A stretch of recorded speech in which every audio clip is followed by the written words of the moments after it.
Inviter M. Cheikh Abdou Bara Mbacké Dolly à venir prendre la parole. Honorable, le micro est à vous. Sëriñ bi kàddu gaango jërëjëfati. Asalaamaaleykum monsieur le président de la république. Asalaamaaleykum sama mbokk kilifa diine yi, sama mbokk chef de parti yi ak candidat yi ak candidat yi. di nuyu ministre yi fi teew ak ñëpp ñoo xamante ni da leen invité. Monsieur le président de la république, suñu teewaay fii tey ku ko gis doo ñu ko laaj ndax li ñu tax a jóg mooy dangaa woot ci jàmm ak dal ñu nekkal fi askan wi nekk kilifa diine bëgg réew mi am jàmm ak dal moo tax ñu wuy si la. loolu damay sukkandiku ci bi yàlla subhaanahu wa taala di yónni Muusaa ci Firawna lam ko waxoon ba muy dem ak lam ko dénkoon. ñun monsieur le président de la république fukki at ak ñaar xeex nañ sa nguur gi Touba gën dëkk mosoo koo gañe élection yi di ñëw candidat lañ si en tant que doomu daara ñu bokk si candidat spolié nga taxaw wax ni sa bopp moo sa réew moo la gënal sa bopp. maa ngi woo képp koo xamante ni réew mi moo la gënal seen bopp intérêt réew moom nga jiite sa intérêt bopp ñun bu dee ay gor nekk ay jullit nga liggéey fukki at ak ñaar war a dem ni da ngay le 2 la sa mandat di jeex woote nga pour ñu jàpp dat jàpp élection ñu bokk si candidat espoli dañoo war a ñëw wuy si la gunge la sargal la ñu tëgg élection yi si jàmm loolu laa gëm. képp koo xam ne ñëwuloo fi nag sa intérêt bopp moo tax ñëwuloo fi mais monsieur le président il faut que ñu waxante dëgg. ñun kenn moomuñu waaye gis nga réew mi moo ñu gën a suñu bopp tey jii may wax ak yow suñu candidat 45 candidats yoo xam ne expolé leen da président Aliou Sarr jiitu kuréel googu noonu mais kenn ku nekk amoon nga 58000 parrainage boo leen boole ça fait 2 millions parrainage est-ce que 2 millions parrainage da nga ko jënd ak 500000 parrain non kon kenn gënu ñoo yey kenn gënu ñoo jaaru pour que ñu wax ñoo ci pour askan wi monsieur le président de la république. bu fekkente dangaa jël candidat bu mel ni man nekk spolié am ay candidat yoo xamante dañoo bokkoon ñu jàll si li nga xamante ne mooy parrainage bi candidat yooyu ñu am double nationalité te li tax nga indi mën a ma mooy doublon externe te man ak ñoom ñu am 12000 double externe téemaa moom nekk candidat kooku nan la may def y a un problème il faut que ñu waxtaan takk xol yi ñu ubbiwaat li nga xam mooy processus électoral bi loolu laa gëm.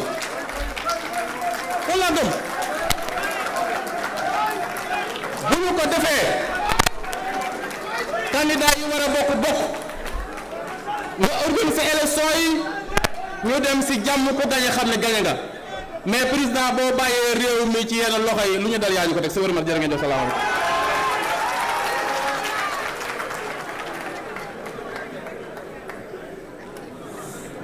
jërëjëf sëriñ bi. jërëjëf sëriñ bi. Je voudrais à présent inviter le ministre d'État Cheikh Tidiane Gadio pour 3 minutes. Monsieur le ministre d'État, la parole est à vous.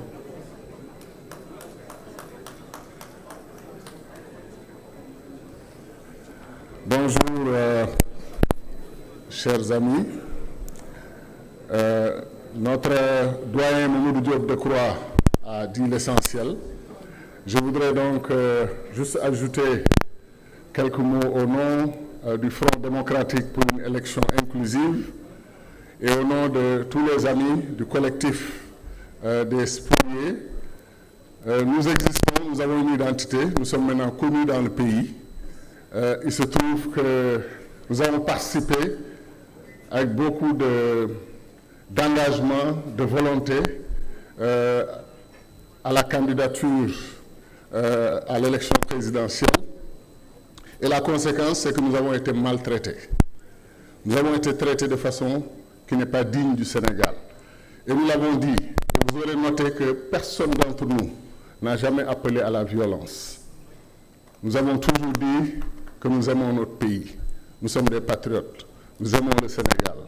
Et nous voulons qu'on trouve une solution à la sénégalaise. Et une solution à la sénégalaise, c'est toujours autour d'une table, d'une discussion.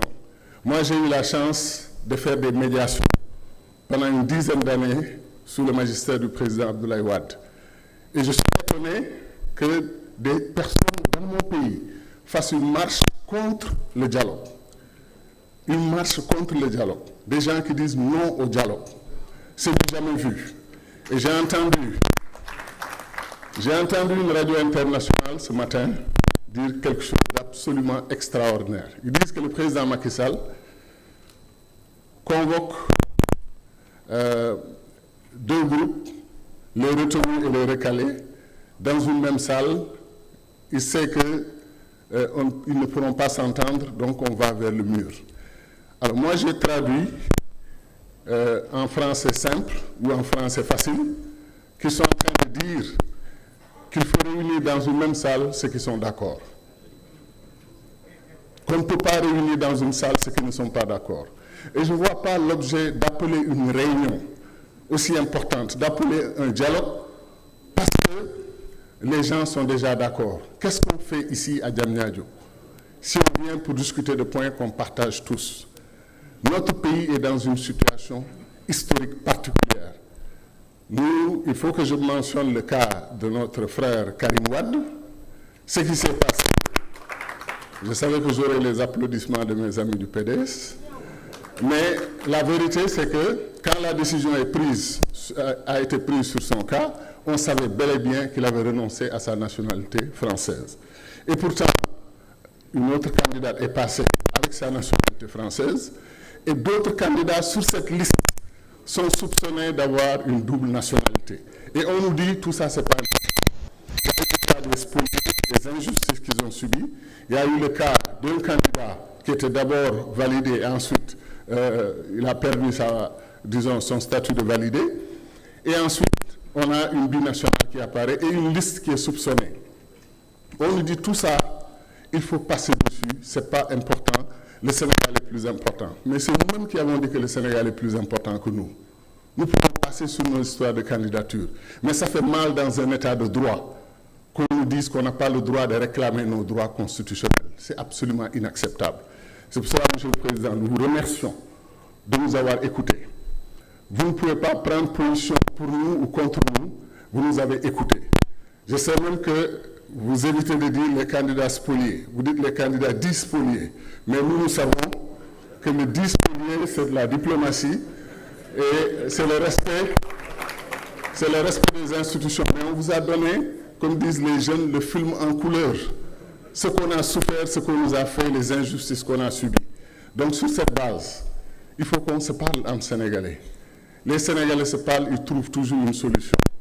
Les conflits se terminent toujours autour d'une table. Nous nous disons, s'il faut d'abord se battre et ensuite venir autour d'une table, pourquoi ne pas commencer par la table?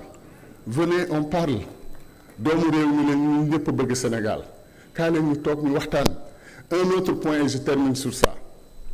Ce qui nous fait le plus mal dans cette crise, c'est l'implication des médias étrangers et de certaines chancelleries. Il y a une radio internationale, quand elle parle de la crise du Sénégal, elle est comme une actionnaire majeure de la vie politique du Sénégal. Le président Macky Sall doit donner une date. On lui a donné un deadline le 2 avril. Qu'est-ce qu'il attend, etc. C'est toujours le flou au Sénégal. C'est incroyable comment ces gens pensent que le destin du Sénégal est entre leurs mains et c'est eux qui doivent le décider. C'est inacceptable. Ils ne savent pas qu'ils ont affaire à des patriotes, des gens qui ont lutté toute leur vie pour le Sénégal. Nous n'accepterons de diktat d'aucun pays du monde, y compris les pays qui prétendent être de grandes démocraties et qui nous ont fait une démonstration de leur capacité à utiliser leurs forces de défense et de sécurité dans leurs institutions pour faire valider le vote d'un président de la République. Ce sont ces mêmes pays qui nous disent que le vote de votre Assemblée nationale est illégitime. Au nom de quoi? Qu'est-ce qui leur donne ce droit? C'est pour ça que je pense, encore une fois, que notre peuple doit comprendre les défis. Le terrorisme international est à nos portes et je pense en partie aussi ils sont en repérage sur le terrain, pour dire les choses simplement. Je pense que les narcotrafiquants sont autour. Je pense que les lobbies pétrole-gaz sont autour. Tous se posent comme actionnaires et comme partie prenante du défi que les Sénégalais doivent relever. Donc, chers compatriotes, ceux qui sont d'accord comme ceux qui ne sont pas d'accord, donnons-nous la main. Défendons ensemble le Sénégal, notre patrie. Sauvons le Sénégal ensemble, comme disait le père Kéba Mbaye. Sauvons le Sénégal et c'est possible. Merci.